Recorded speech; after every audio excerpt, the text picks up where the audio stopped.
So displacement equations of equilibrium we have seen, and finally say using Helmholtz decomposition theorem, say, okay. So finally we got, you see, the equations in terms of potentials. Okay, so the main advantage is, these equations are uncoupled kind of a thing. Okay, and they are very easy to solve. Okay, and they give you, a nice physical meaning. So this is our Helmholtz decomposition, which we discussed in last class, plus del cross psi kind of a thing. So this is a vector, whereas this is scalar kind of a thing. And finally, so we got 4 equations. So del square phi is equal to, so 1 by Vp square, dou square phi by dou t square. So this was the equation for phi. And then for psi, since it is a, a vector kind of a quantity, we will get 3 equations actually. So del square, psi x is 1 by Vs square, dou square psi x by dou t square. Then we have del square, say, okay, psi y, that is 1 by Vs square, dou square psi y by dou t square. Okay, and finally the last one was in terms of psi z. So 1 by Vs square, so dou square psi z by dou t square. And one more equation comes because of divergence of curl plus phi is equal to 0. So that means, you see, your dou psi x by dou x plus dou psi y by dou y plus dou psi z, say, by dou z. So this is also equal to 0. So these are the fundamental the equations actually, okay, in continuum mechanics. So these are valid for any deformable solid. Okay, so these are the fundamental equations which you can say in continuum mechanics.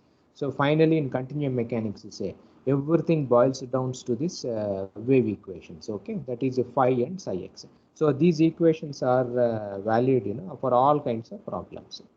Okay, so if you want to solve a beam problem, say, okay, so a beam, any structure, plate, you followed, right? Anything, whatever you do, plate, then earth, you followed, right? Anything, okay. So whatever we do in our mechanics, say, so these are your fundamental equations, okay.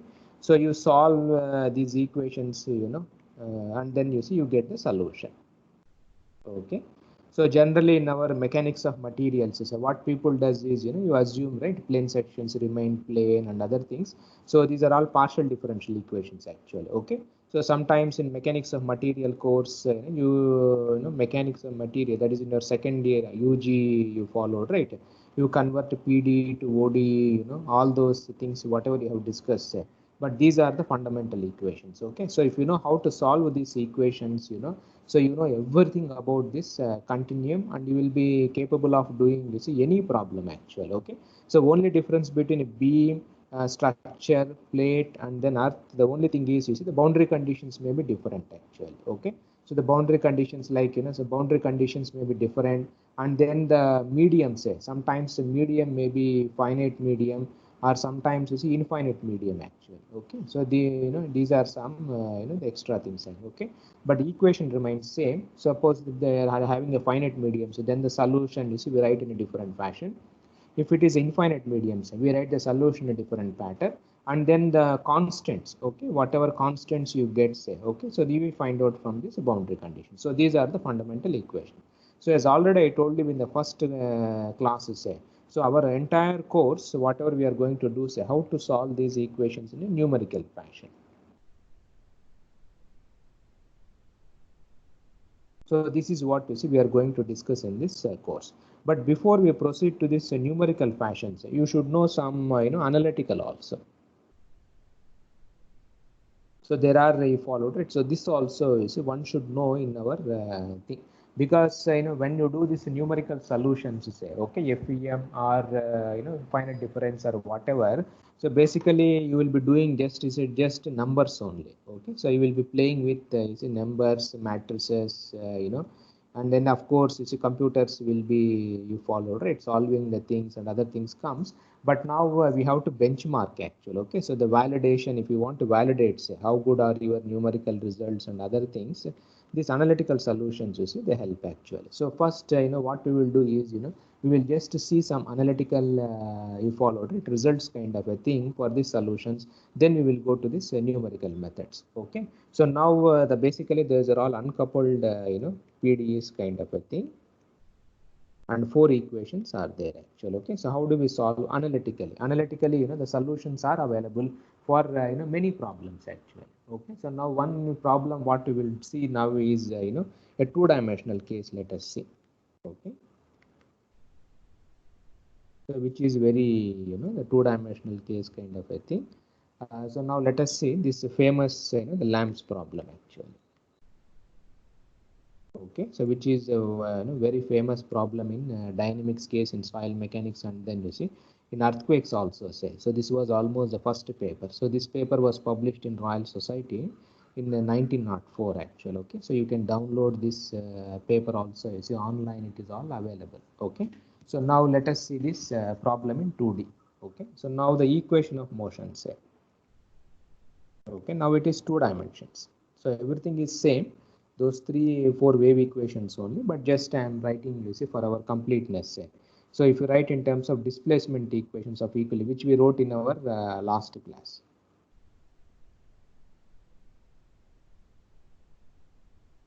So we already wrote in our last class, but now you see we are writing this in 2 dimensions.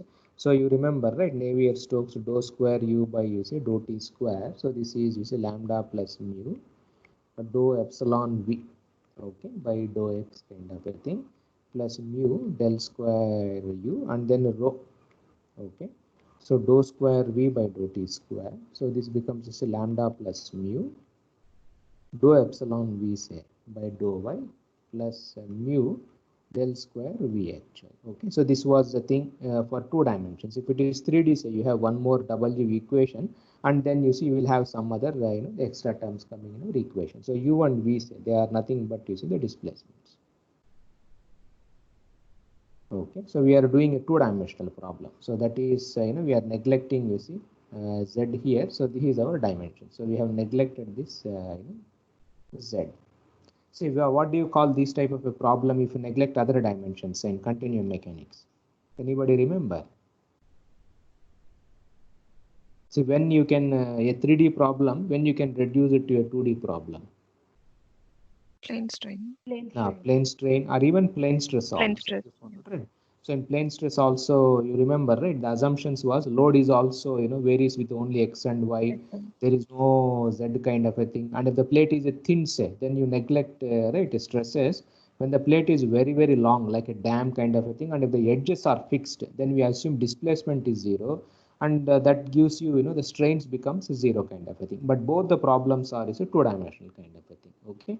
So plane stress and plane strain case. So whatever solution we are going to I am going to show you is essentially this type of a case. Okay, so we are neglecting the other one. So now, as already I told you, to solve this problem say, okay, and of course your epsilon v is let me dou u by dou x plus is a dou v by dou y actually. This is just a 2D, very very easy before going. So now, as already, how do you solve these 2 equations? No. So how to solve these 2?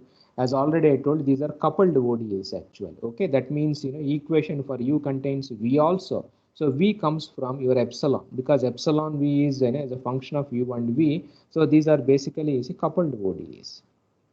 Okay. So now, as already I told you, we use this Helmholtz decomposition. Already we have written here. I'm just starting you see as a fresh kind of a thing.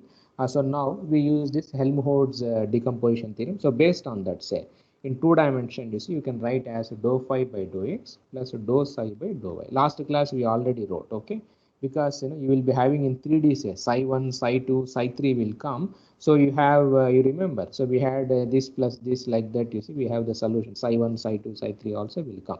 But since it is a 2D problem, so your Helmholtz decomposition is very very easy and very easy to write. Okay, dou psi by dou x. So this comes from the Helmholtz decomposition. Okay, because the problem is a 2D, you have only one psi only will be there. There is no other psi. Psi 1, psi 2, psi 3 or something doesn't come into picture here. So now our equations of equilibrium say once again if you substitute actually. Okay, so if we substitute u and v in this equation, okay, So you will get once again the same wave equation only, but now lambda plus 2 mu by rho del square you see phi. The other equation is dou square psi by dou t square mu by rho. Okay, del square is psi kind of a thing. Same. These both the equations are same. So you can derive directly also. If you do this also, you will get the same answer. Right. So these equations are say, or you can also write this as what is lambda plus 2 mu by rho. No. See what is lambda plus 2 mu by rho. Last class we have seen, right? It is nothing but your velocity. Okay, 1 by vp square, then y1 by vs square kind of a thing we have. So del square phi. So both the equations are same actually. Okay, so this is nothing but you see vp you follow, right? Square del square phi, and this is vs square del square psi. See both the equations are same.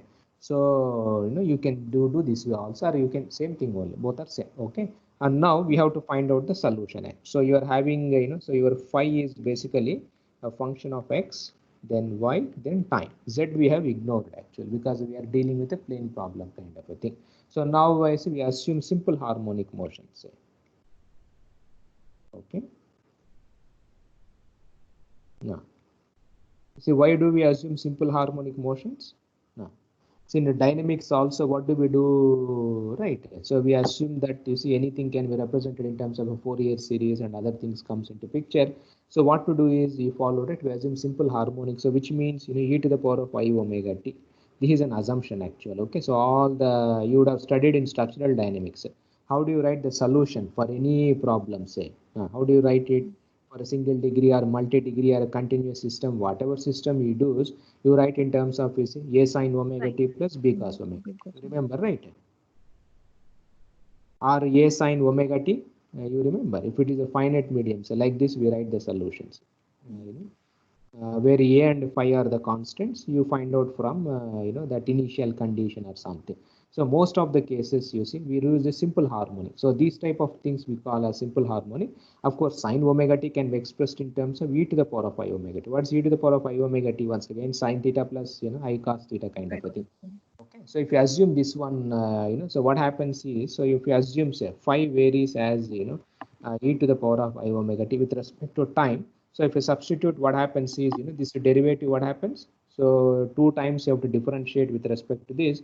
So you will get I omega once, another time I omega comes actually. Okay, so you will have del square so plus some h square phi is equal to 0, and del square say plus some k square into psi is equal to 0. Okay, so where your h square say is nothing but rho p square into rho by lambda plus 2 mu. So these are p square, this is omega square. No, omega square, this one, and your k square, you can write this as omega square rho by mu. Okay, so or what is you can also write this as omega square by vp square, and here say k square is omega square by vs square kind of a thing actually. Okay, so this is how the things comes into picture. So what do you call this reciprocal of velocity? No. So generally, in wave propagation, say, what do we call this one? Wavelength. 1 by Vp, that is reciprocal of velocity.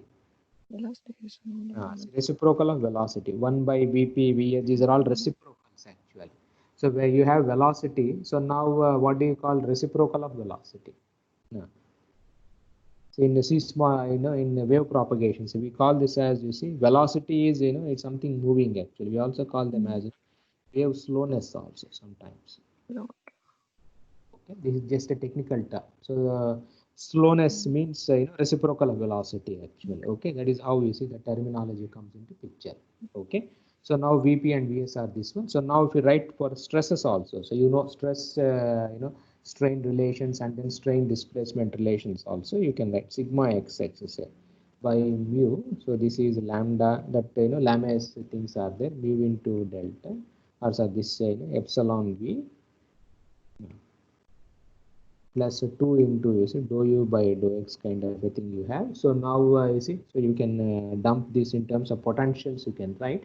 So minus k square into phi minus 2 dou square phi by dou x y square plus 2 times dou square psi by dou x into dou y.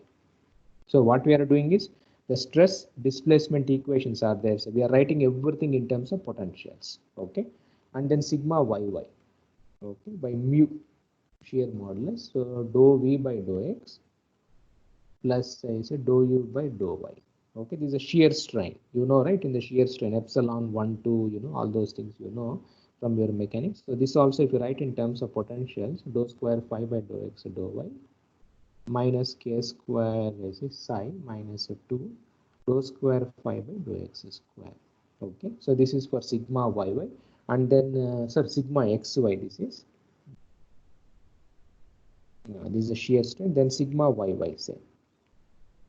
Okay, so this also is same as lambda by that epsilon b plus 2 times dou v by dou y kind of a thing. So this also, if you write in terms of potentials, k square phi minus 2 dou square phi by dou x square minus 2 dou square psi by dou x dou y. So these are the stresses actually. Okay, for a plane strain case. Okay, so these equations are nothing but the strain you followed, right? The equations, but the stress strain relations only. But now we have related your because now the problem is no more displacement. We are writing in terms of potentials phi and psi. So say just some substitutions if you substitute. So what is u and v? So already we have said, right? U and v are nothing but so this expression dou phi by dou x, dou phi by this expression. If you substitute say u and v here, so you can write everything in terms of potentials itself. Okay, so now these are the things. Okay, so now if you take a plane problem, say as already I told you, so you have a plane problem kind of a thing. Now, so this is your x, sorry, this is your x, and this is you see your y. Okay, and let us say if it is infinite medium or infinite plate kind of a thing. Okay, so y is equal to 0 is like a boundary kind of a thing. Okay, the origin or something like that.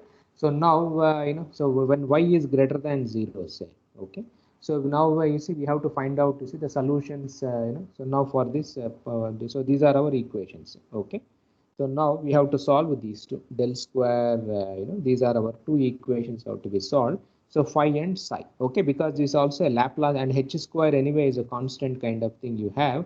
So now you see what is a del square Laplacian operator, dou square by dou x square plus is dou square by dou y square. So this is our Laplacian operator. So now the solution say, because these are all dou square kind of a thing we have. So here also we can write in terms of the harmonics kind of thing itself. So now you can write when y is greater than 0 say, the potential phi can be written in terms of some constant a minus alpha times y and e to the power of I psi x actually. Okay, and when psi say, this also b is a constant minus some beta times y e to the power of I psi x.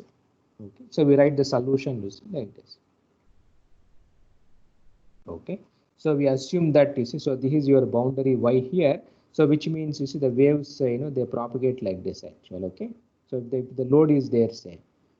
So now the waves you see they go something like this. Okay, so this direction and then this direction. So now here the wave which is propagating in this direction, it doesn't come back here also, it's upgoing wave, whereas here you see it is basically downgoing wave.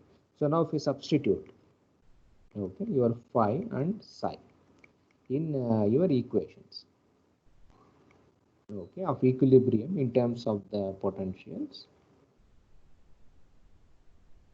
So now you see, so you will get alpha square is you get psi square minus h square, and your beta square becomes psi square minus you followed it k square kind of a thing for the region y less than 0. Sorry, y less than 0 kind of a thing. Then the solution will be phi a into a dash alpha times y e to the power of I psi x, and your psi. This is b dash e to the power of beta times y e to the power of I psi x. So you please see the solutions here. So when y is greater than 0 say, okay, the only change is equation remains the same, the solution. Only thing is, exponential decay will be there. Whereas when y is less than 0, say, you have this type of a terms actually. Suppose when y is less than 0, if you write minus alpha y, what happens? Now, see, when you write you see minus alpha y, say, see when y is less than 0, y is also negative actual. Okay, so negative into negative becomes a positive. So then what happens? The solution diverges kind of a thing. So which is not the acceptable kind of a thing. That's why we read. Now when y is greater than 0, so which means you see y is a positive quantity. So automatically you see whatever solution we write, say, it automatically it converges kind of a thing. It happens. Okay, so this is how we write the solutions. So this solution is basically also known as D'Alembert's. You followed. So D'Alembert's is a solution also we say. So like for example, I don't know. So like one-dimensional wave equations. If you see, generally we write like this. When you take one-dimensional, say, dou square u by dou t square is equal to say c square dou square u by dou x square. You would have seen this in many cases. So generally, if to find the solutions, we do change of variables, x minus ct and eta, say, as x plus ct. So if you substitute in this expression, so you are changing the variables this one, so you get dou square u by dou psi dou eta is equal to 0. So this is your equation of motion. Okay, the wave equation becomes like this when you change the variables from x and t to psi and n. Okay,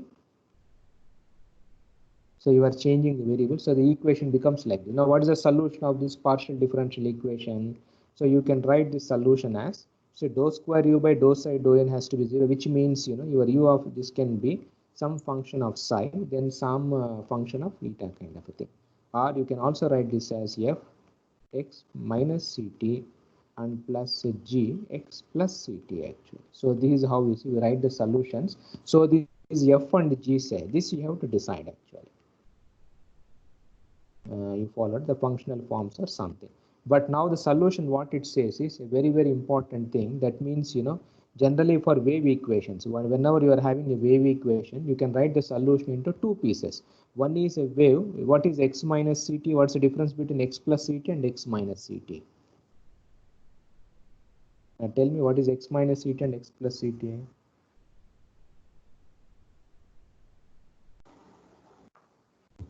Now, what's the physical meaning of this one? Upgoing and downgoing. Upgoing and downgoing only. Or this is a wave propagating in a positive direction, say.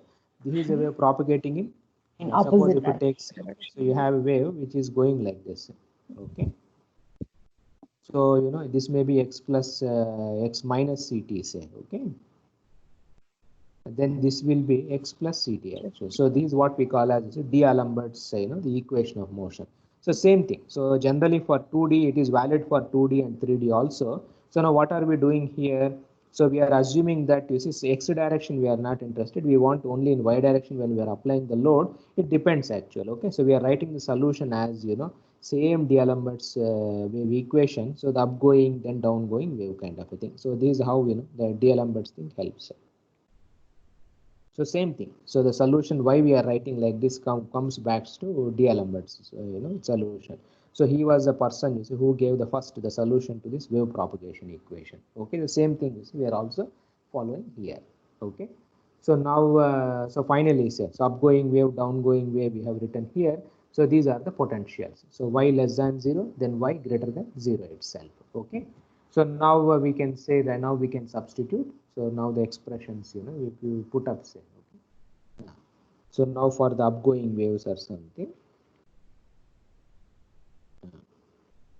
So if you substitute, okay, your phi and psi in displacement equations, in displacement potential equation.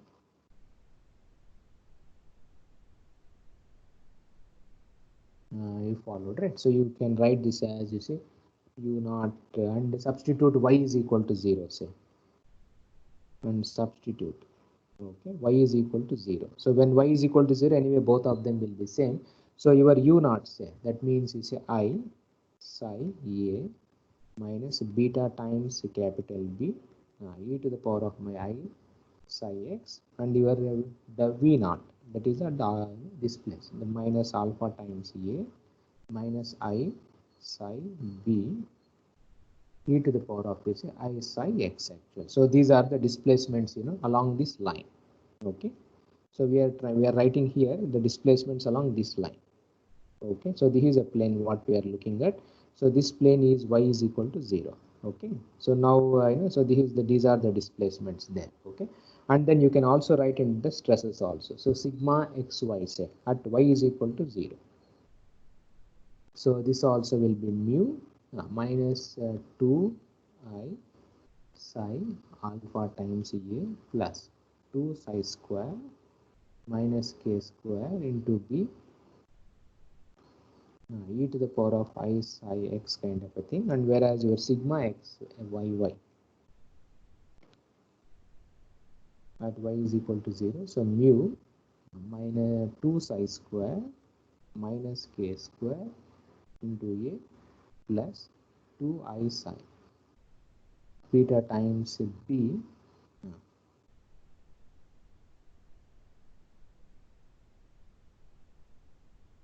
beta times b e to the power of I psi x. And of course, you see, there is no need to write sigma xx because on this plane, so what are the stresses acting?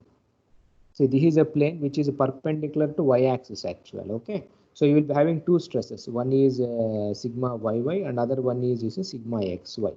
Sigma xx will be acting on a plane perpendicular to x-axis actual. So we are not looking at this plane; we are looking at this plane actual. Okay, so that's why two stresses will be there. Okay. So this is how we obtain the solution, in a two-dimensional problem. So there is no load. It is basically something like you followed, right? Free vibration kind of a thing.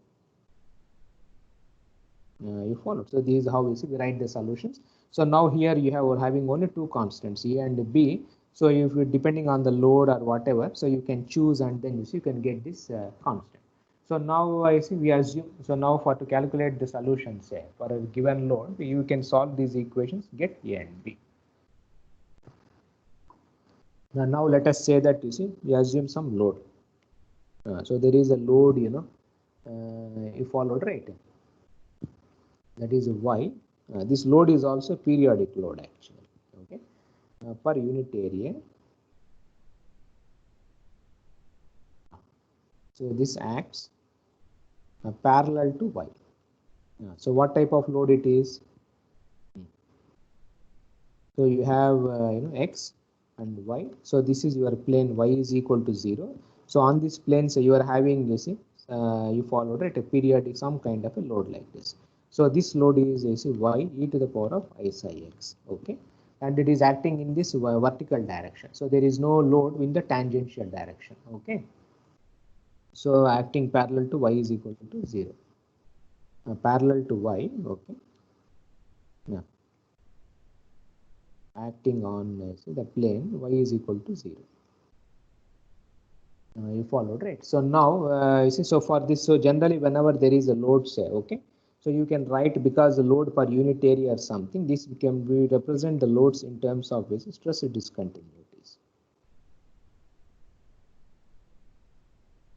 So we write this as your py or your sigma yy y is equal to 0 plus minus sigma yy, say y is equal to 0 minus. So this is minus y e to the power of I psi x. Y minus y because the load is acting in downward direction. Okay, and the tangential stress. Okay, and because there is no sigma xy, say, so we assume that at y is equal to 0 plus is same as your sigma xy. Y is equal to 0 minus, because there is no tangential load. You are having only a compressive load kind of a thing on the material. Okay. So now so now you substitute, say, so what is sigma yy and sigma ay xy? So we already wrote. So sigma yy can be in terms of a and b kind of a thing, and you are also having sigma xy also. So substitute this in those equations, say, okay. So you will get 2 psi square minus k square into a minus a dash. Okay, y a dash because y 0 minus, and this is a positive and upgoing. Okay, plus 2 I psi beta b plus b dash. Okay, so this is equal to minus y by mu.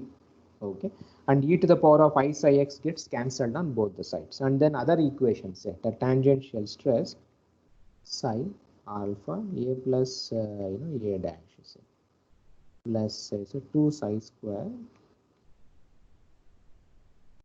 b minus b dash is equal to 0. So these are the two things. So this first one is related to this boundary condition.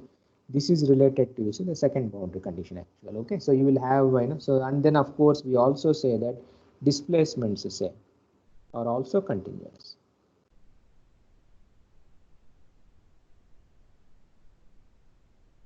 So these are also continuous along the y is equal to 0 plane. Okay, so that means your displacement at y is equal to 0 plus is same as displacement at y is equal to 0 minus. Okay, so this is the meaning of this, and similarly it is valid for v also. So using these two conditions, I psi a minus a dash minus beta psi b plus b dash is equal to 0. Then other condition is alpha a plus a dash plus I psi okay b minus b dash is equal to 0. So these are the conditions you have, okay, from the displacements and from the loads itself.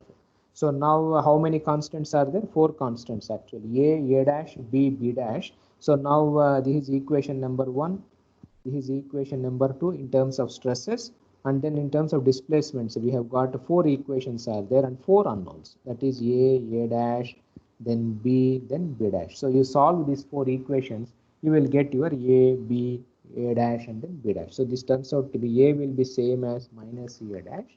So this is y by 2k square as a mu kind of a thing, and your displacement b, this b constant is I psi by beta y by 2k square into mu. So these are the 4 constants. So now you can write for potentials also. So for y greater than 0, say the potential phi is y by 2k square mu e to the power of minus alpha y e to the power of minus I psi x, and your psi say this is y 2k square mu I psi by beta e to the power of minus beta y and e to the power of this I psi x. So these are the 2 potentials. Okay, and now when you are having a concentrated load, so what do you do? No. So now we have assumed that in the plane, so this is your x. So you have assumed right now as like this actually. Okay, periodic load. Okay, so that is e to the power of I psi x you have assumed. Now if you are having a concentrated load, so how do you represent concentrated loads? So I have a concentrated load here. How do you write concentrated load? How to get the solution? Couple. Concentrated load, what couple? There is no couple here. So you know the solution for a periodic load. Okay, so the load is like this, say, like this periodic kind of, that's e to the power of I psi x. You know already the solution. Now I have to find out for it, this concentrated load. See delta of y we followed, right? Acting at and delta of x. It's a direct delta function at x is equal to 0 and y is equal to 0. And now how do you find out for this case? See what's the relationship between e to the power of I psi x and then your direct delta functions? Derivative. No, what derivative? See, how do we represent direct delta function and relationship between periodic solutions? See, last time we did the class, right? So what is the relationship between these two? So what is the Fourier transform of e to the power of I psi x? Direct delta. So now what does it tells you? So you know, right, the Fourier transforms, if you compute, for direct delta function, you can write in terms of exponentials. You remember, right? So now, so if you know the solution for e to the power of I psi x, what we told was, if you want to find out for a direct delta function, so because both of them are, the Fourier, relationship is there, Fourier transforms. So the simple thing is this: whatever solution we have here, you integrate actually, automatically you will get the solution. So now for concentrated load, your phi will be simply suppose if you write say the concentrated load as like this. So let us say for concentrated load, we can write your y as q d psi by 2 pi. Okay, so if you write in terms of where q is a concentrated load or something like that. Okay, so this is 2 pi and others comes from the Fourier transform. Okay, so we can write your phi as capital Q by using 4 pi k square into mu integral minus infinity to plus infinity e to the power of minus alpha y and e to the power of I psi x d psi x. Okay, and your phi psi say I q by using 4 pi k square mu minus infinity to infinity psi e to the power of minus beta times y and e to the power of say I psi x d psi by using beta actually. So these are the solutions. So please see here. So these are the solutions for what type of load? Periodic load actually. Okay. Now for a direct delta function, expressions all are same. Only thing is you have to take a Fourier transform. That's all actually. Okay. So these are the solutions. So now you just integrate all the things automatically. You can get the solution for the concentrated loads. Okay. So these are most the important thing. So generally, like we last time, also we have said that if you want to solve for concentrated load, say, first thing you should find solution for periodic load, then you can do its Fourier transform. Okay. So now you can even rewrite this in terms of the cylindrical coordinate system also. Okay, by using these transformations. And now we have said that now this is for an infinite medium. So these two solutions, so they are valid for the infinite medium.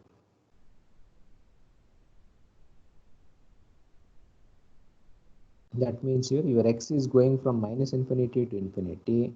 Then your y is also going from minus infinity to infinity. Now suppose if it is semi-infinite, say, in 2 dimensions. So if it is semi-infinite, so now what happens? The same problem. Okay, so now you are having you see x and y kind of a thing here, and now your medium is only like this. Okay, no y greater than 0 or something like that, and you have a loading like this actually. Okay, so then so when the boundary, so now what will be the boundary condition at y is equal to 0? So what will be the boundary condition?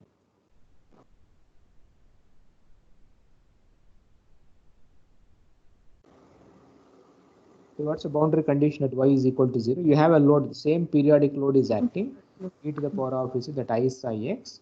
Only thing is, above y greater than 0, there is nothing actually. Okay, so now what happens to the stresses at the free surface? 0. What stress? So you are having a load which is, a vertical load you are having here, but there is no tangential load actually. Okay, so now your tangential things will be 0. So sigma xy. Okay. There is no y is equal to 0 plus and y is equal to 0 minus actually now in this case, and your sigma y say this also at y is equal to 0, this is equal to say y e to the power of I psi. So these are the boundary conditions. Okay, in the previous case it was 4 was there, now you are having only 2. So now once again you see substitute in those constants, so you have minus 2y psi alpha a plus so 2 psi square minus k square into b is equal to 0, then 2 psi square say, minus k square into a plus 2i psi beta into b is equal to 0. So finally, just 2 constants are there because there is no y is equal to 0 plus kind of a thing. So your a becomes a 2 psi square minus k square by f of some psi will come and y by mu. And your b say is a 2i psi alpha by f of you see your psi kind of a thing and y by you see mu. So these are you see the 2 constants actually. Okay, and your denominator say your f of psi. This is 2 psi square minus k square whole square plus 4 psi square alpha times beta. So this is a denominator, and this denominator is a famous Rayleigh wave equation.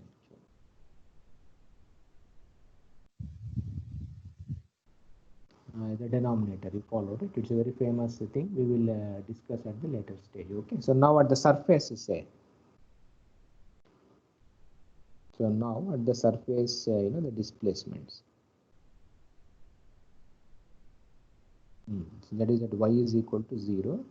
So if you try to calculate, so your u naught is equal to I psi. So 2 psi square minus k square minus 2 times alpha times beta by your f of psi y by mu and your v naught, say a square alpha e to the power of I psi x. Here also e to the power of I psi x will be there by f of psi and y by mu kind of a thing. Okay, so this is how it comes. Now this is for a periodic load. Suppose if you want to find out for a concentrated load, say. So concentrated load. So this is our half plane. So you are having a concentrated load like this actually. Okay. So it's a direct delta function. So already I told you, right? So what's the difference between periodic load and concentrated load? So if you are having a periodic load, say, so it's you'd have to take its Fourier transform. So when you take its Fourier transform, automatically you will get the direct delta function. These are proper. So now so now the solutions will be, so your u naught will be just minus if you write, say, some nice expressions kind of a thing, y is equal to just 1 second. So if you write your y as some minus q d psi by 2 pi kind of thing, where q is the load. Okay, so you will have so your u naught, this will be simply minus iq by 2 pi mu, just this integral will come minus infinity to infinity 2 psi square minus k square minus 2 alpha times beta f of psi. Then you have e to the power of I psi x d psi actually, and your v naught, say. So this will be also will be the same expression previously whatever we derived. So but you have to do the integral. That's all. Q by 2 pi times mu minus infinity to infinity k square alpha e to the power of I psi x d psi by f of psi. Okay, so these are the solutions. So see these expressions carefully. So now if you see this u naught v naught, say, so this is for a periodic load and this is for a concentrated load. Both are same. Only thing is you have to just integrate this expression, nothing else actually. And now this 2 pi business comes from the Fourier transform. See, whenever you do a Fourier transform, there will be a constant 2 pi will be there, this side or that side. You see, you do, suppose if you ignore this 2 psi also, it's fine. Somewhere it gets adjusted actually. Okay, and now this is for a concentrated load. Now same problem, say. Now for a the load is like this. Now what will be the boundary condition? So this is a tangential load. So now what happens for this problem? Now what is the boundary condition?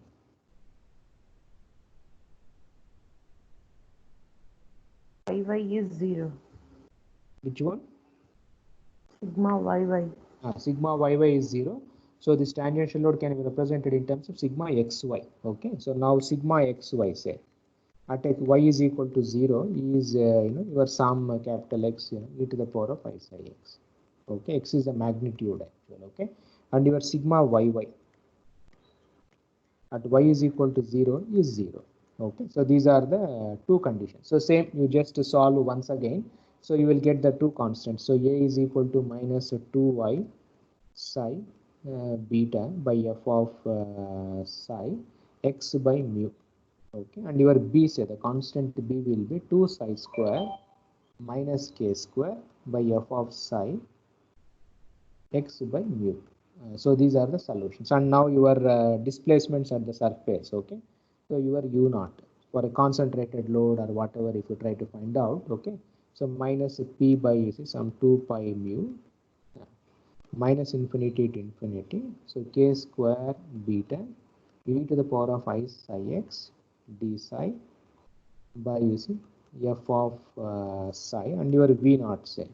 This will be I pi p by 2 pi times mu minus infinity to infinity psi 2 psi square minus k square minus 2 alpha beta e to the power of I psi x by, you see, your f of psi, this will be, denominator will be same, d psi. So these are the solutions actually. Now I just want all of you to look at these two very carefully, okay. And now look at these two solutions. So this one, sorry, and then you see this case actually. Now what is that you try to make? See these two, you are able to see. Now what is your comment? This one, this is for a tangential load and this is for vertical load actually. What is that you try to make it here? This is for this case, whereas this solutions is for you have a load like this, which is some P, whereas here it is a Q. What is the comment you can make? Displacements are interchanged. Like What does it tells you? Now, what is this principle known in structural mechanics?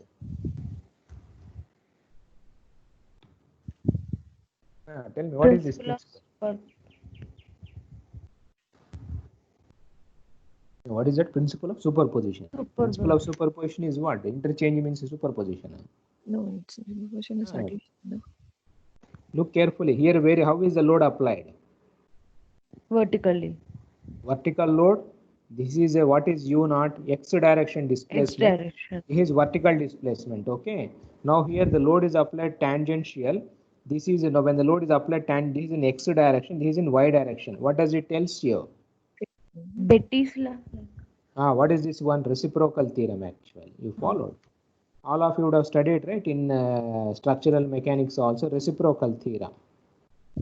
Followed, right? So what does it tell you? Apply the load, you apply load and you calculate u naught, say, and you apply this, you reverse this, everything you followed, right? Reverse. So this is what we call as a reciprocal theorem actually. Okay. So this is a, it's valid even in mechanics. Here also, you get more or less the same kind of expressions. Okay. So this is how the things comes. So these are the, this is a famous, that this derivation is given by, the Lamb, okay, which is in 1904. His paper is available online. So you can go. So in his paper, you see, he discusses closed form solutions also. Solutions are there. So he discusses actually, okay, by that contour integral techniques. He has given your, even the solutions also. And these things are very, very used even in soil mechanics. Okay. So like if you are constructing a tall building, say, okay. So now how much will be the stresses? So like here, what will be the stresses here? How much area, say, this is going to affect, you follow, right? Massive buildings and other things, people find out. Not only this one, suppose if there is a tangential loading also, so his solutions are widely valid. Now recently, I think in 2012 or something, okay, one Kausal was there. He's a professor in MIT, he has he has visited this problem once again. He has given a closed form solutions. You followed the same problem. He just gave a nice. His paper is also available online. I will show you also. Okay, where it is. Just to go it in Google. Say you just type. This Kausal. Yes. So this fellow. No. So you are able to see, right, this paper? No. All of you are able to see?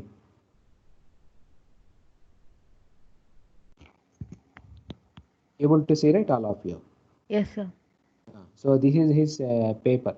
So here once again you follow, right, this problem he has solved. It is published in Royal Society. Okay. This is a very famous journal. So once again same problem he solved, the Lamb's problem. Now I told, right, fx fz. So fx is your this and fz is this one. And then I think you see, say, and he wrote in a cylindrical coordinate system actually. See, because when you are having a loading like this, a concentrated load, because of axis symmetry, it becomes easy if you write in terms of, UR and then U theta kind of a thing. So he didn't do any derivation. He has given a solution actual. Okay. Now you can see here, what is this? The phi A vertical displacement owing to vertical load actual. Okay. So this is a closed form solution. So that integral is there. No, just now we derived, right? Integral minus infinity to infinity, that E psi x is there. So he has given a closed form solution based on that Rayleigh, some contour integral method and other methods he has used. And this is for radial displacement owing to a horizontal load. You can see tangential displacement, radial displacement. He has given the closed form solutions actually. Okay, in Frobenius method or some method he used. So these are all elliptical integrals he has solved and closed forms he has given. So you can see his paper. You can see all the closed form results are available, in his paper. This is a recent one. And he also discusses, you see, some physics also, like arrival time of P waves, how the displacement will look like, the singularities actual. Okay, so all those things he has discussed. So what I suggest all of you is you can go through this paper. Maybe I will share you it in WhatsApp also, if you can easily download here. Okay, so he does transformation to the Lamb dipole. He has also done for a dipoles also. Okay, like this type of a thing. Okay, one load this way, one load that way, couples actual. So this also he has given. So the closed form solutions are available. Again, this is a recent paper. Okay, so you can see this is a vertical displacement, a vertical point load. So how the displacement looks like actually, you can see here. So how the things are going like this, and then how things goes up. So he has given illustration, all those things he has discussed. Okay, but the thing he has used is this contour integration actually. This one. So now the other main advantage of this paper is finally say, okay, when you go to this in the paper in the end,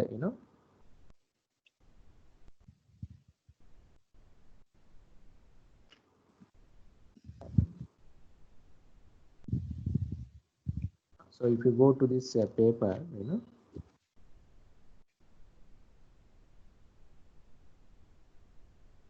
okay, in the end he has given supplemental material. Okay, so you click the supplemental material, say.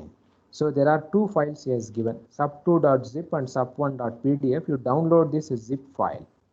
Okay, so in this zip file, he has given a MATLAB program actually. Okay, so this is a MATLAB program he has given here. This is a MATLAB program he has given. Okay, so this MATLAB programs he has already coded everything for you. So this is a Lamb problem. Now he has given in 3 dimensions actually. Okay, so UTX, UZZ and all other things are there. So if you substitute Poisson's ratio and then you followed, right? If you give all the inputs actually, okay. So if we give these inputs like shear modulus of the material, then radial distance, then mass density, then shear wave velocity, anyway it calculates here, maximum time for plotting and the time points if we give. So this MATLAB code you follow, right? It runs in MATLAB and it gives you nicely, all the graphs actually. Okay. And this is how the elliptical integrals also, he has written a subroutine. So, I suggest all of you to go through this paper, say, okay. And then this code of this Lamb, the code given by this Kausal actually. Okay, so this all of you download, you run it in MATLAB, and then you can understand in a nice fashion. MATLAB is very easy, you can usually visualize and you follow it, you can do. So this code does both horizontal and vertical loads actually. Okay, so you can try, you can play with this code and plot some values. Why I'm stressing you is this is very, very important for our course, because maybe by next week or maybe in another 2-3 classes we will go to numerical methods. Okay, so when you do numerical methods, if you know how do you validate your results, or that can be done only by using this type of analytical solutions actually. Okay, so I say all of you to go through this, download this, please run it in MATLAB. So it is clear.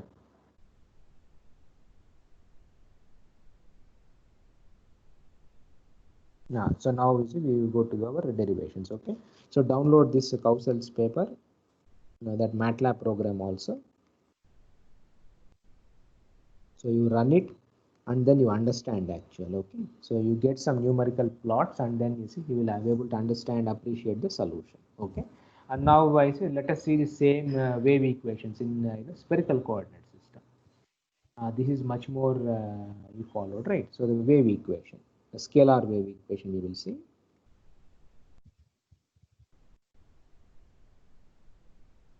On spherical coordinates. This is also very important actually. Okay, sometimes when you are modeling the globes, whole Earth itself, are spherical bodies.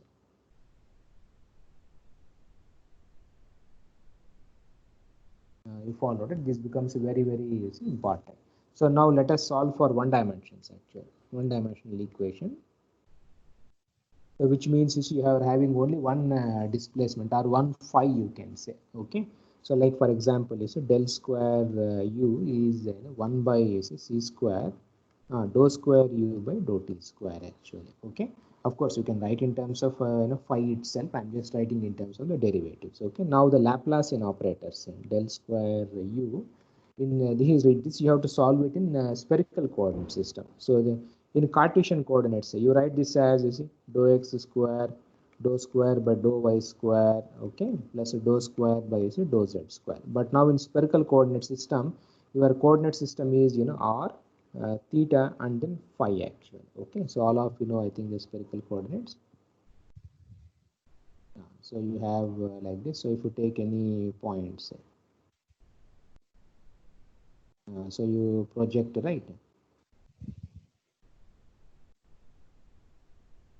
So now this angle is your theta, this angle is phi, and this is r actually. Okay, so this is how we do it in spherical coordinate system.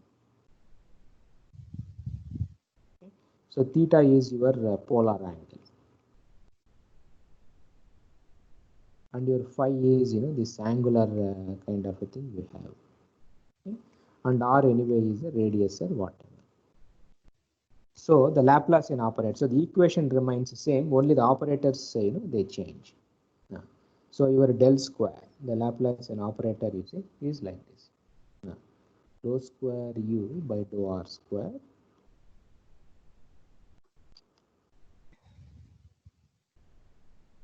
dou square u by dou r square plus 2 by r.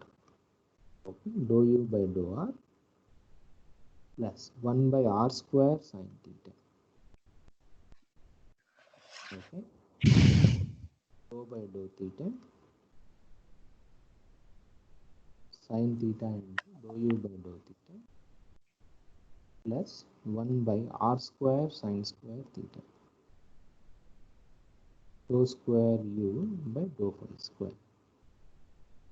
So this is a Laplacian operator in spherical coordinates. Okay, so you can derive yourself also just using the Jacobian and other things also. But you can see, so this portion is a radial part. This portion is your angular part.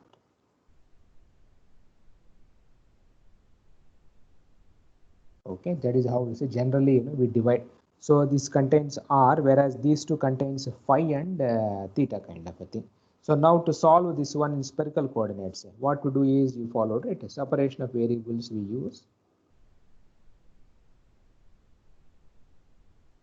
So now it's a separation of variables we use in spherical coordinates, and your u, okay, r, theta, phi, comma t. So this we write as a capital R of r of theta, then capital phi of phi, and then capital T of t. Okay, the separation of variables is we do. Okay, so now you substitute say in this equation. And then you divide with just to simplify actually, and divide across. Okay, by using u is equal to some r, capital R, theta, then capital phi, then t on both the sides. To have just a simplification kind of a thing. So you can write this equation as 1 by r, capital R, d square r by dr square plus 2 by small r times capital R, dr by dr plus 1 by r square 1 by this theta and sine theta d by d theta.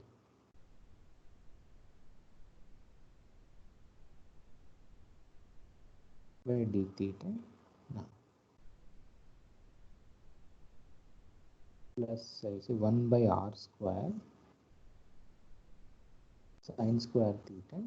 So 1 by is 5 d square phi by dr d phi square, okay, is equal to 1 by c square 1 by capital T d square t by dt square you get actual, okay. So what does it tells you? So now using the separation of variables you say, so the original equation was coupled in terms of r, theta, phi and t kind of a thing. So this was our equation here. So now using this decomposition, see what happens is, you see your right hand side is only time, your left hand side is r, theta and phi is there actually, okay. So to make both of them has to be same, say your left hand side which is a function of r, theta, phi, and your right hand side is a function of only time actually. So this has to be constant. We take this as minus k square kind of a thing. So which means you are 1 by c square 1 by t d square dt by dt square. So this is equal to minus k square actually, okay. So this is our expression, okay. So this is done. So now time has been removed. So now we have to separate actually.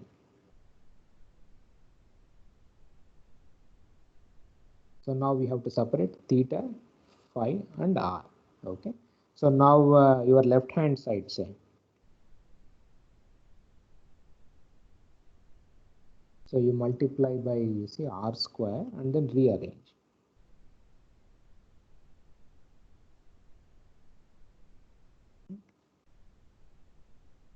And then if you rearrange, so now what happens is minus 1 by this theta sine theta d by d theta sine theta by d theta minus 1 by sine square theta 1 by phi d square phi by d phi square is equal to equal to r square by capital R d square r by dr square plus 2 small r by capital R dr by ds small r plus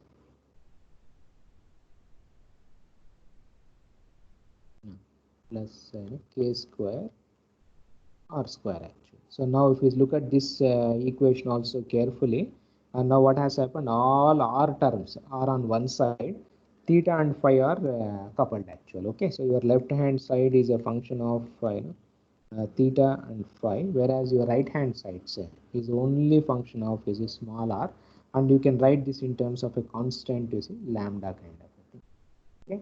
So now so your equation says, so your d square r by dr square, okay, plus 2 by r dr by dr small r plus k square minus lambda by r square capital R is equal to 0 actually. So this is an expression for r, okay. Can anybody remember what is this equation in mathematics? This is a special equation in mathematics. What is that one?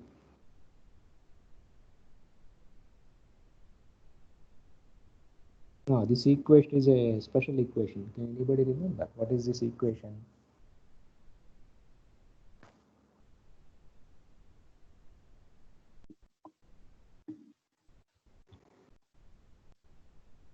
Some of you know, right? This equation is the first time you are seeing, or already you have seen this equation? From this we can say like b square minus 4ac, whether how it looks like. No, that is a different issue. This equation is very famous equation in mathematics, okay. Not only in mathematics, we also would have derived in structural mechanics also class. Polar coordinates. This is spherical coordinates. Okay, there is no spherical coordinate. Here you are having a equation. Your thing is capital R with respect to small r.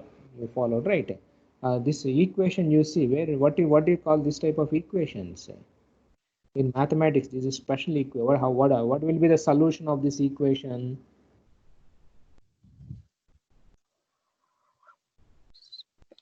What is the solution? You know, this solution, this is a very special equation. Where did you see this one? In mechanics also we see these type of equations. See, generally in buckling you will see. Symmetry. No axisymmetry. This is a special equation. Buckling also, when we solved in the class self-buckling, say column buckling under its own weight or something, or even the pendulum problem.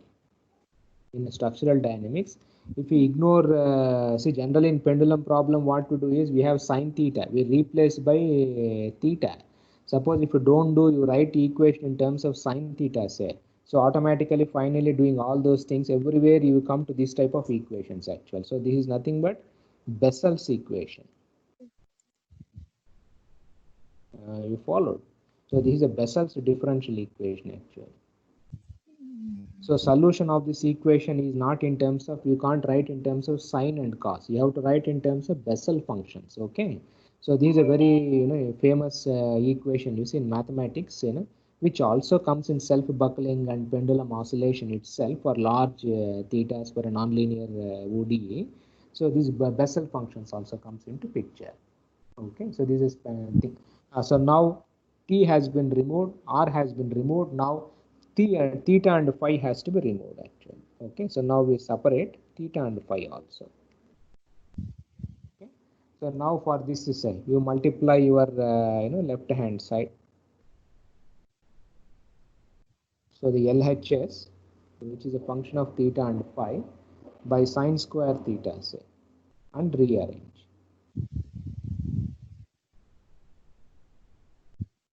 Followed. So now you can write this expression as sine theta by using this theta, d by d theta sine theta d theta by d theta plus lambda sine square theta is equal to minus 1 by 5 d square phi by d phi square into m. This is how it obtains actually. So now all theta terms one side, phi terms one side. So this has to be some constant m square kind of a thing. So your LHS is a function of theta. Your right hand side is a function of phi kind of a thing. So which is equal to constant some minus m square actually. Okay. So now your right hand side will give so d square phi by d phi square is equal to minus m square is phi actually. Okay. Now what is the solution of this equation? What is the solution of this equation?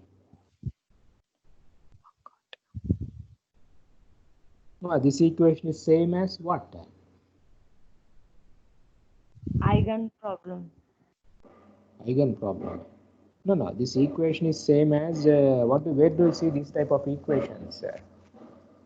In structural dynamics, where do you see this type of freedom system? Single degree of freedom system? What is the solution? D square x by dt square plus k square, right? Sorry, plus omega square. Remember, x double dot. You remember, no? Omega square x is equal to 0. You write, right? So now here instead of omega, you are having m. That's all. There the derivative was with respect to time. Now here the derivative with respect to phi actually. There is nothing else. So now what is the solution of this equation? How do you write in dynamics? A cos omega t plus b sin omega t, right? You can write in terms of sine and omega, or you can also write in terms of exponentials. So some you followed, right? I m phi or something like that also you can write actually. I m phi. E to the power of I m phi, e to the power of I omega t and e to the power of minus I omega t also, because m is angle. So angle can have negative also. You follow, right? Both the positive and negative values are there. So that is how we write the solution. So now we are having only the now theta's equation. If you see say something, if you write nicely the theta equation. So the LHS of theta. Okay, if you divide by, you see, by sine square theta kind of a thing. So you can write in a special format actually. So 1 by, you followed, right, sine theta. So d by d theta, sine theta. So d theta by d theta. So this is your big one. Now, plus say lambda minus m square by sine square theta, okay, is equal to 0 actually. So this is the equation for, you see, the theta direction actually. Okay, now what is this equation? Can anybody remember? Now this is also a special equation actually in mathematics. Okay, of course you cannot directly identify, you have to do some algebra, some if you do some change of variables and other things, one can show that so this equation is same as your legendary legendary is differential equation actually. You followed, so this also comes actually. Okay, so now you can see, so for the wave propagation in spherical coordinate systems, the specialty is you have many variety type of equations actually. Okay, so one is you do the separation of variables here. So we have you see Bessel's equation comes, then we have this ordinary or single degree of freedom system comes, then legendary differential equation also comes when you solve these type of problems actually. Okay, so anyway, I will stop here. So the next class we will continue our derivation. Okay, so now let us go back to Teams.